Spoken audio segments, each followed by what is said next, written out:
en lo particular. Bueno, voy a dejar a mi esposa que me grabe acá. ¿Está grabando? Ya. Bien, vamos a orar, hermanos, para iniciar hoy el mensaje de esta mañana. Pido que me acompañen, por favor. Señor Jesús, quiero darte gracias por tu palabra. Gracias por lo que tú eres, Señor, para mi vida, para la humanidad, para el universo y el Dios que eres, Señor, sobre todas las cosas. Yo te alabo y te agradezco porque en ti he encontrado yo, Señor, el propósito de mi vida, pero también el sentido de la vida. En ti he podido encontrar, Señor, que no hay vacíos y que llenas en verdad, Señor, mi corazón de gozo y paz y de esperanza. No hay un Dios como tú. Quiero darte gracias, mi Cristo, por ser la verdad total de mi vida. Dirígenos en esta mañana y háblanos en tu precioso nombre. Amén. Muy bien, hermanos, estamos, como ya saben la mayoría que nos acompañan, estudiando los domingos. Perdón, un ratito.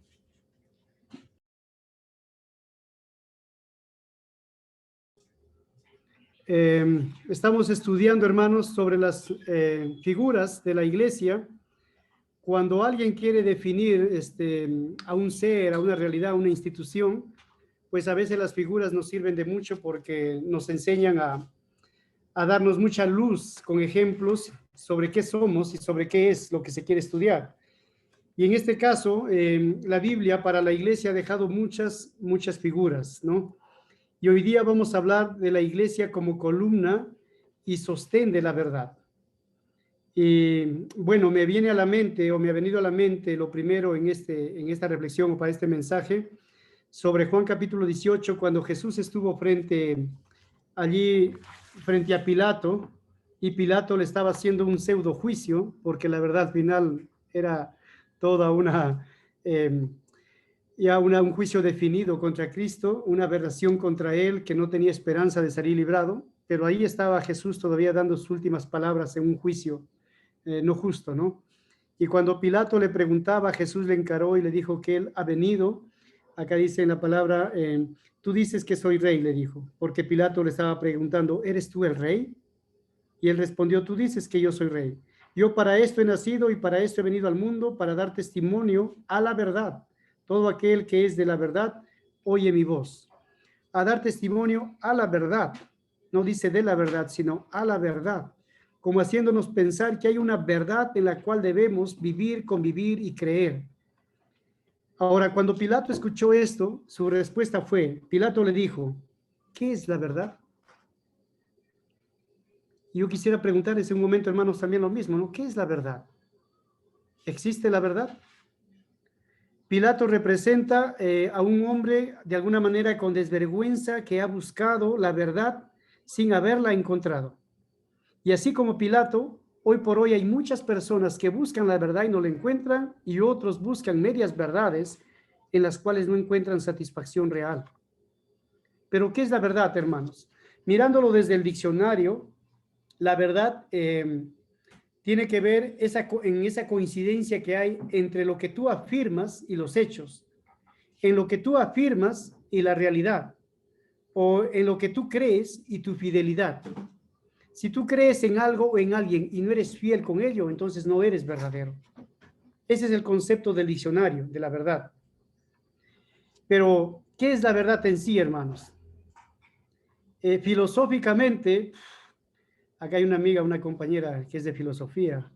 En la universidad pasábamos horas y horas en algunos temas. Yo recuerdo a veces pasábamos 4 horas con un solo concepto, hablando por ejemplo, la belleza, la verdad, el amor. Parecen palabras y conceptos tan simples, pero la verdad, filosóficamente son muy complejos. Históricamente son muy complejos. Culturalmente son muy variadas. Cada cultura tiene su verdad. Pero en la historia, por ejemplo, si miramos desde lo más antiguo, en la parte occidental, ¿no? El Medio Oriente o los griegos, vemos ahí que la verdad lo definían desde su arjé, ya sea desde la materia, ya sea desde la energía, ¿no? De cualquier elemento de la naturaleza. Y de ahí, a partir de allí, elegían y definían su verdad. Los hebreos, por ejemplo, definían la verdad a partir de la fidelidad. En la Edad Media, la verdad estaba asociada al ser, y por eso se habla de una verdad ontológica. En la edad moderna definió la verdad a partir de la lógica, entre comillas, a partir del racionalismo, del idealismo, del humanismo. Y por definirlo, la verdad, de una forma tan humana, terminaron fracasando con su Primera y Segunda Guerra Mundial con ideologías socialistas, comunistas, que trajeron guerras mundiales. Y a partir de esa experiencia y de esa vida de verdad humana, realmente hoy por hoy se dice que la verdad no existe y se habla mucho del relativismo. Tu verdad y mi verdad. Es decir, tú tienes tu Dios, yo tengo mi Dios. Tú tienes tu creencia, yo tengo mi credo. Tú con tu verdad, yo con mi verdad. En otros países, en Europa mismo, esto es muy fuerte, el relativismo. Por ello, hoy en día, hermanos, los ilustrados, los hombres de filosofía, los hombres que se dedican realmente a la filología y al estudio de la filosofía misma, definen la verdad de muchas maneras, solamente para mencionar, ¿no? Por ejemplo, existe la verdad subjetiva y objetiva. Existe la verdad relativa y absoluta. Existe la verdad ontológica y epistemológica. Existe la verdad material, la verdad formal. Existe la verdad también moral, por ejemplo. Y hay muchas, muchas clasificaciones. Por favor, hermano, ustedes dirán, ¿he venido a una iglesia para que me prediquen de la palabra o están en un curso de filosofía? Pero estamos hablando de la verdad. ¿Qué es la verdad? No quiero cansarles con esto. Pero la iglesia cristiana, hermanos, siempre ha sido atacada en el credo de su verdad. Y no ha sido fácil. Les he hablado esta introducción larga de la verdad y cómo se puede ver y entender en la historia, cómo se ha entendido y cómo la filosofía también ha entendido, cómo las culturas lo han entendido de forma muy resumida. Pero hermanos, la iglesia está en medio de ese mundo, de ese sistema, de esas formas de vida, y tenemos que responder y tenemos que saber vivir, hermanos, en medio de ello con la verdad de Cristo.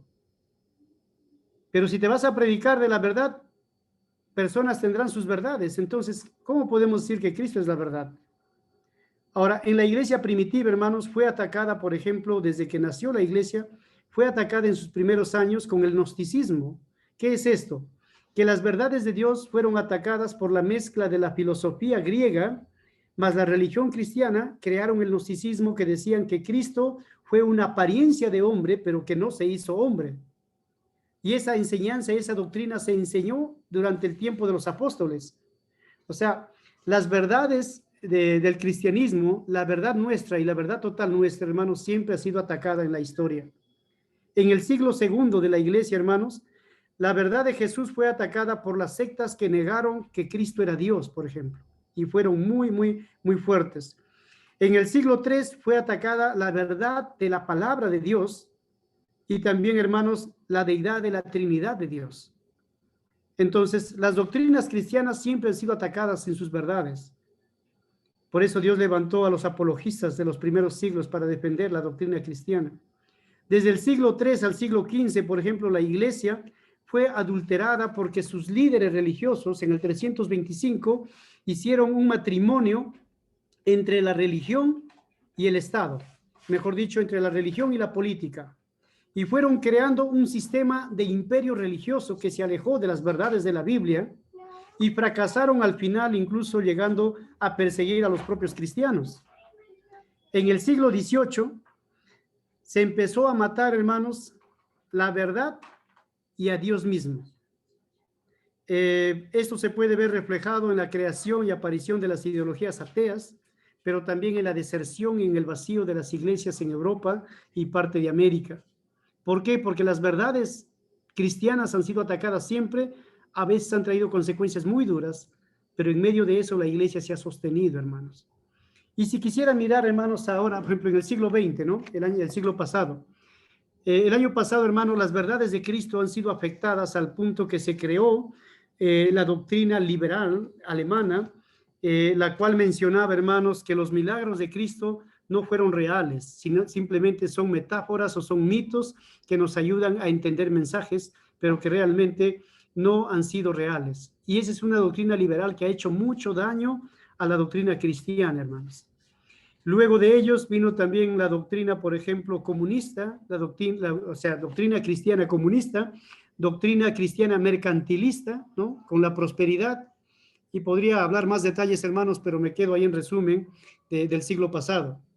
en este siglo, en el siglo XXI, hermanos, habrán podido ver ustedes cómo está siendo atacada la iglesia, cómo está siendo atacada la verdad de Dios, las verdades cristianas. Y podemos ver, hermanos, que hoy por hoy, en el siglo XXI, a la iglesia y a la fe, hermanos, se lo tilda de anacrónico, es decir, de creencias desfasadas ya de la realidad que no se adaptan a nuestro contexto. ¿Por quién? ¿Quién está atacando a la iglesia en este tiempo, haciéndolo ver anacrónica a la fe cristiana? Son los movimientos progres, si habrán escuchado de esto. Personas que creen tener un concepto de la vida avanzada y quieren tener algo más innovador. A través de sus políticas públicas, por ejemplo, están creando leyes contra la vida, contra la naturaleza humana. Por ejemplo, la ley del aborto, los matrimonios homosexuales, el lenguaje inclusivo, para mencionar algunos de las cosas que vienen creando realmente estas nuevas ideologías y que cuando tú hablas de Dios, pues te miran como un bicho raro o te ven ya como algo muy anacrónico. Digo, pues no, ya desfasado de nuestra realidad ya. Ahora, frente a ese mundo, hermanos, estamos viviendo. En ese contexto, la iglesia se mueve. Aquí, hermanos, en Perú, a Dios gracias todavía, a la iglesia, a la fe cristiana y a Dios se lo considera como verdad. Tú sales a la calle y muchos tienen temor de Dios y respetan a Dios, aunque no creen bíblicamente, pero respetan de Dios. Pero si tú vas a otros países no más cercanos aquí en Latinoamérica, a los estados, ¿no? En Europa mismo, realmente, hermanos, es muy perseguida la iglesia, es muy perseguida la verdad. El relativismo y el liberalismo de las ideologías hoy por hoy, hermanos, están haciendo mucho daño a la verdad cristiana. ¿Qué debemos hacer frente a ellos? ¿Cómo podemos compartir, hermanos, nuestra verdad en medio de todas estas cosas? Primero quisiera decirles que no nos asustemos, ¿sí? Si miramos 1 Timoteo, el texto base de esta mañana, hermanos, el capítulo 3 de 1 Timoteo, versículo 14 al 16, ya Pablo aconsejaba a Timoteo que tenga cuidado de la verdad, de las verdades falsas también. Dice acá en el versículo de 1 Timoteo 3:14, te escribo, aunque tengo la esperanza de ir pronto a verte, para que si tardo, sepas cómo debes conducirte en la casa de Dios, que es la iglesia del Dios viviente. Primero aquí Pablo está escribiendo y encargando a Timoteo, que estaba en la iglesia de Éfeso, y seguro que anteriormente lo capacitó, lo preparó y lo instruyó. Pero acá le dice para que sepas cómo comportarte. Pregunto, hermanos, ¿no sabía Timoteo cómo conducirse en la iglesia y cómo conducir la iglesia? Si Pablo le había enseñado muchos años a él. Esto nos muestra, hermanos, que conducir una iglesia y vivir en la verdad de Dios frente a un mundo de tantas medias verdades no es para nada fácil. No solamente por miembros de repente en la iglesia caprichosos o por falsos creyentes dentro de la iglesia, sino también, hermanos, por el medio sociocultural en el que nos movemos. Porque hay que saber, hermanos, leer la cultura. A veces es difícil conducir una iglesia. Por las modas que se presentan, por los nuevos elementos influyentes que aparecen sigilosamente, entran en la iglesia, ya sea a veces sean religiosos o no sean religiosos, pero hay movimientos e ideologías que cada día, hermanos, van apareciendo y se van introduciendo. Y si no tenemos cuidado de esto, hermanos, la iglesia puede terminar apartándose de la verdad. Ahora, Pablo dice acá en el versículo, ¿no? Para que sepas cómo conducirte en la casa de Dios, que es la iglesia del Dios viviente y columna y baluarte de la verdad. Primero, habla de cada creyente donde habita el Dios vivo y la iglesia viva de un Dios vivo. Entonces, luego dice que es, como califica acá el tema de esta mañana, que es columna y baluarte de la verdad.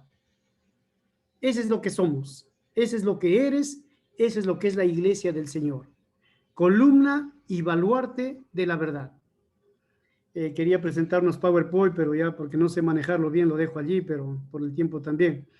La columna, hermanos, soporta todo el peso del edificio.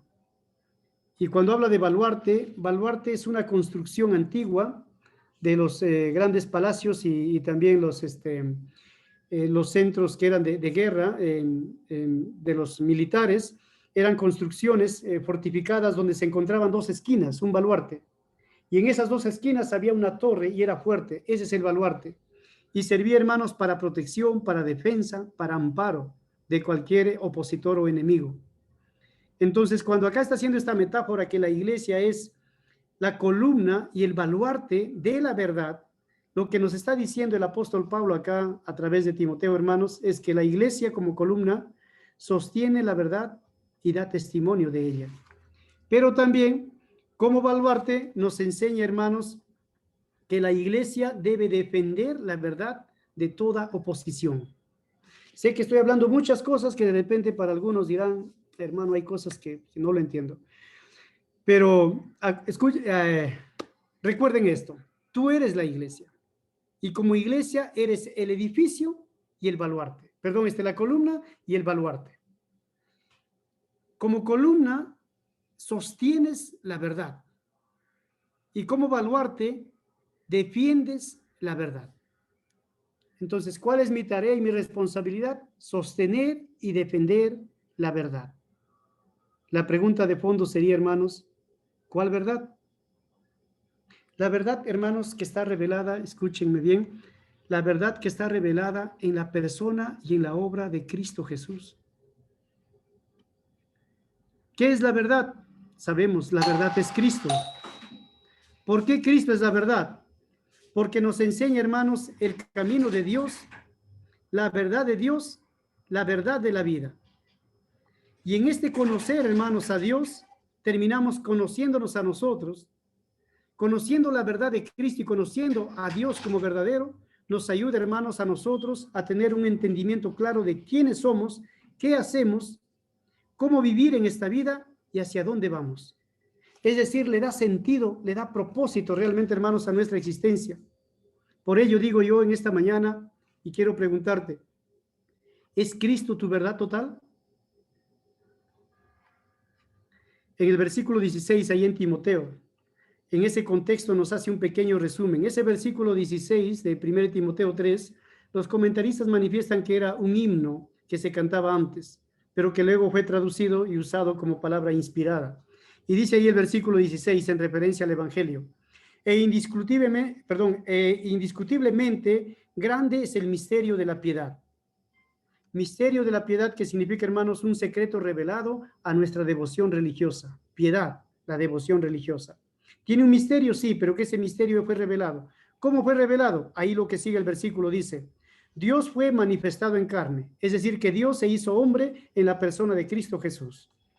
2, fue justificado en espíritu, es decir, el Espíritu Santo, hermanos, testificó y aprobó de Jesús su bautizo, su transfiguración, su resurrección y su ascensión. Estamos hablando de Cristo y de la obra de Cristo cuando estamos hablando, hermanos, de la verdad total. Por otro lado, dice acá también, lo resume y dice, visto de los ángeles. Es decir, su obra, la obra de Cristo, trascendió a esta tierra. La obra de Cristo, hermanos, llega a la tierra, llega al infierno y llega al cielo. ¿Por qué? Porque fue visto por los ángeles buenos y por los ángeles celestiales, ¿no? Por todos ellos, en la Biblia encontramos versículos que Cristo predicó y habló a los ángeles caídos, pero también a los ángeles celestiales anunciaron su gloria.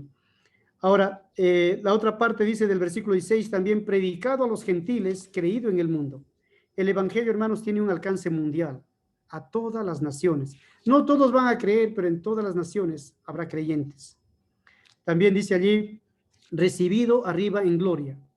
La ascensión y la exaltación de Cristo, hermanos, mostró que el Padre estaba complacido con él. Entonces, todo este versículo 16, hermanos, no digo que sea todo el resumen, pero es por lo menos una ayuda de resumen para entender la verdad que nosotros seguimos, hermanos. Y si ustedes miran el versículo, todo tiene que ver con Cristo, con la obra de Cristo, con el pasado, con el presente, con el futuro, con la tierra, con el cielo y hasta con el infierno. Por eso Cristo es una verdad total.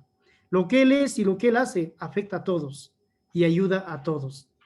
Entonces, hermanos, entender el Evangelio debe llevarnos a una aceptación total de Cristo.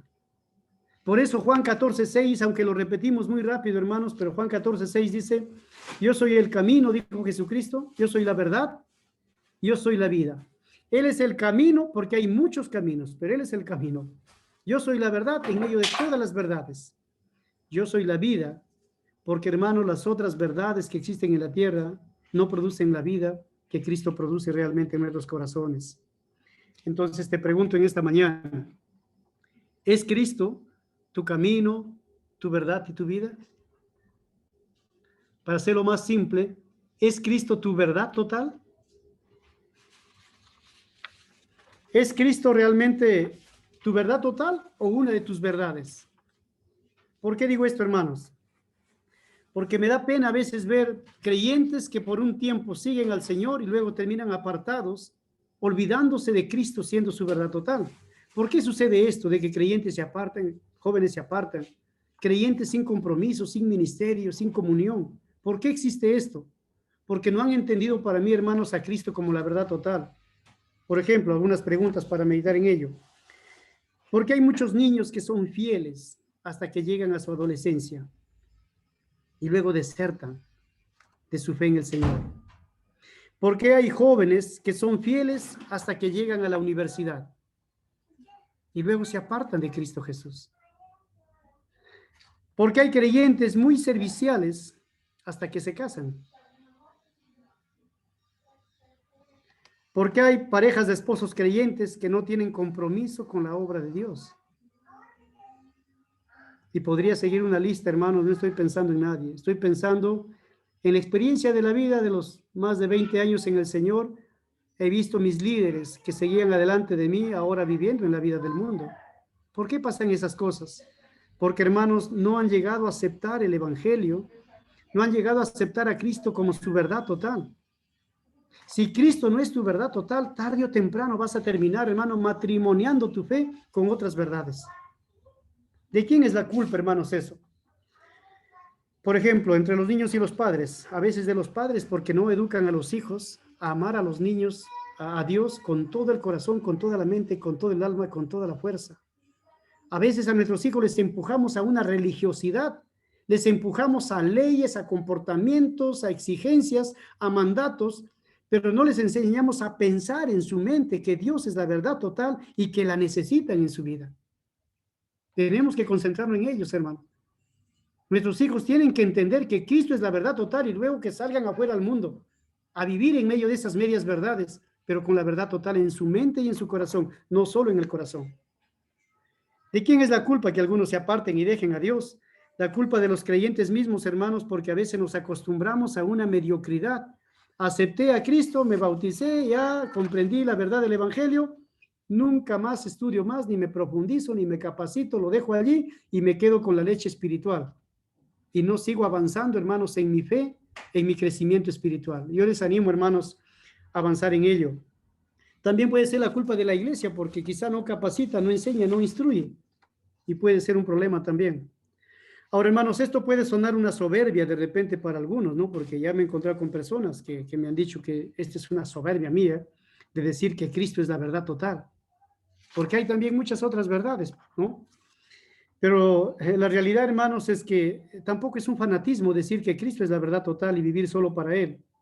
La realidad es que cuando yo estudio, de lo poco que he estudiado, las otras verdades, naturalistas, nihilistas, panteístas, deístas y todos los sismos por allí, cuando estudio sus verdades, veo que no están completas, veo que son vacíos, veo que no producen la vida y la ética que la vida cristiana, que la verdad cristiana, que la verdad de Cristo pone en mi corazón. Cristo es la verdad total, hermanos, porque nos enseña cuál es la realidad última y nos enseña la verdad y la naturaleza y el carácter de Dios. Cristo es una verdad total porque nos enseña la naturaleza del universo y cómo ésta llegó a existir. Cristo es una verdad total porque nos enseña la naturaleza del ser humano y cómo éste llegó a existir. Cristo es una verdad total porque nos enseña la base del conocimiento humano, porque nos enseña qué pasa después de la muerte. Cristo es la verdad total porque le da una base coherente a mi ética y a mi conducta y a mi moral. Cristo es una verdad total, hermanos, porque le da sentido a la historia. Estudien por allí cualquier otra verdad, cualquier otro ismo, cualquier otra filosofía, cualquier otra ideología y tienen huecos profundos que no se sostienen, hermanos. El panteísmo tiene una ética deplorable sin misericordia. El humanismo no tiene ética, es un determinismo, ¿no? de causas y efectos nada más materiales. Pero en fin, no quiero meterme en ello. Lo que quiero es dar un consejo, hermanos, con la palabra de Dios. Proverbios 23 dice, compra la verdad y no la vendas. La verdad, nosotros no le hemos comprado la verdad, pero Cristo lo compró por nosotros y nos ha dado gratis. Y no la vendas. ¿Qué significa eso, que no la vendas? La verdad, hermanos, es que no lo cambiemos a la verdad total con cualquier otra verdad por allí, ¿no? ¿Recuerdan ustedes Esaú cómo vendió la verdad de su primogenitura por un plato de lentejas? A veces siento que hay cristianos que por un plato de lentejas abandonan a Dios, hermanos. Qué triste. ¿Por qué? Porque Jesús no ha llegado a ser su verdad total. Cuando Pablo escribe a los Gálatas en capítulo 5, versículo 7, dice, vosotros corríais bien.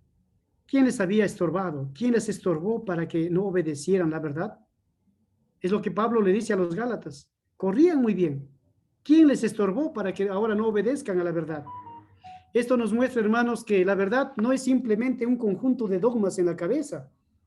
La verdad ni es suficiente con saber qué es Cristo, sino, hermanos, es con una aceptación en el corazón, con una creencia en el corazón, hermanos. La verdad, hermanos, no solo afecta a la cabeza, tiene que afectar el corazón. Pero cuidado que solo afecte la emoción, tiene que afectar el intelecto también. Y si Cristo no es el Señor de tu corazón y de tu mente, puede haber un peligro que luego hagas un matrimonio de tu fe o abandones tu fe. Cristo es la verdad total, hermanos. En 2 Timoteo 2:10 dice, el juicio caerá sobre la humanidad a quienes no recibieron el amor de la verdad para ser salvos. Y aquí hay un desafío para la iglesia, hablando de la verdad. Hay que evangelizar, hermanos, porque aquellos que no tengan a Cristo como su verdad total, un día van a ser presentados delante del juicio del Señor para condenación. Y por amor a ellos, por amor a la gente, hermanos, tenemos que compartir esta verdad total porque hay un juicio, aunque ni lo crean ni lo sepan, pero hay un juicio que les va a llegar a ellos. Jesús dijo en Juan 8, 32, 36, que conocerán la verdad y la verdad los hará libres. Y si el Hijo de Dios os libertare, seréis verdaderamente libres. Vivir en la verdad, hermanos, no es vivir en una religión y en una creencia. Vivir, hermanos, en la verdad es seguir un camino que nos da verdadera libertad. Yo soy libre, hermanos. Ustedes son libres porque viven en la verdad.